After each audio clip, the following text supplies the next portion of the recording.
Good morning. Welcome back to Ministry Monday. This is Carlton, Coon. I hope you've had a great weekend. I began talking last week about leadership as being an essential part of being an effective shepherd. I'm still a little bit out of the norm as far as my recording is concerned, so my apologies if there are any difficulties with that. I think a neglected aspect of this idea of being a leader and gaining influence is found in the word longevity.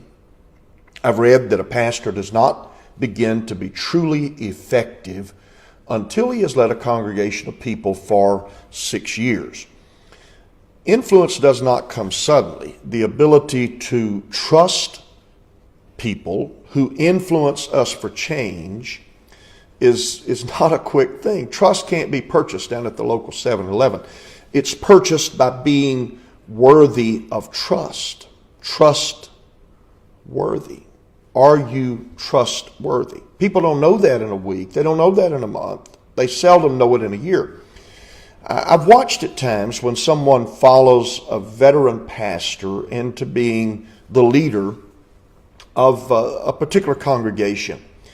And sometimes that new pastor, the younger individual, anticipates that they have the same weight of influence as the man who preceded him.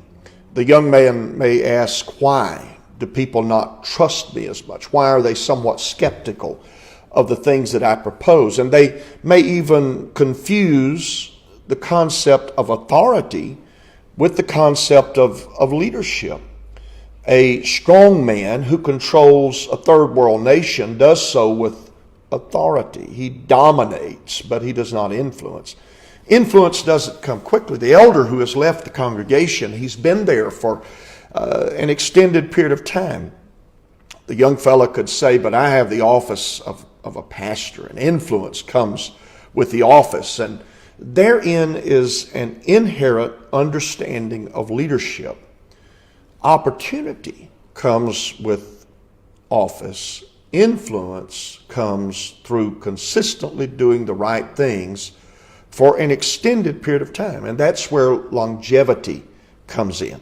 Now, I don't want to be misunderstood. Longevity is not just living a long time or being in a particular role for a long time. Some people serve for 15 years, but they don't progress for 15 years. Instead, they repeat the same 1 year for 15 years in a cycle. It's as though they're going around a racetrack and the circle is never ending, but there is no destination in mind. The objective is to simply travel. The New Testament word for that found in the book of Acts is an untoward generation, a generation without direction. Israel, 38 years of busy, but no promised land. That's not the longevity that any of us desire. It's not what I'm talking about. Instead, it's the longevity of a sustained vision, the longevity of work that builds line upon line, precept upon precept, beginning where we are, but moving this group of people and moving the individuals within this group of people to become something more for God than what they were when we began this journey. So the things I'd like for you to think about this week, these all having to do with longevity in gaining influence. The first is this: are you dedicated to investing the time necessary to gain influence with the people who God has put in your life? The second that I want you to think about critically is this: are you simply busy circling the track? As a leader, not just what we want to do this year, that's activity, but where do we want to go? That's moving people toward a destination. Are we thinking 5 years ahead? What do we want to build? What do we want to buy? What do we want to develop? What ministries do we want to be accomplishing? People will follow someone who has a vision that they can explain. And then, of course, I think it becomes an essential part of that is how do I develop myself to prepare to influence people to make those changes? And it can't be with a hammer. It can't be by domination, but instead, how do I prepare to take us forward to the next level? And then what will you do?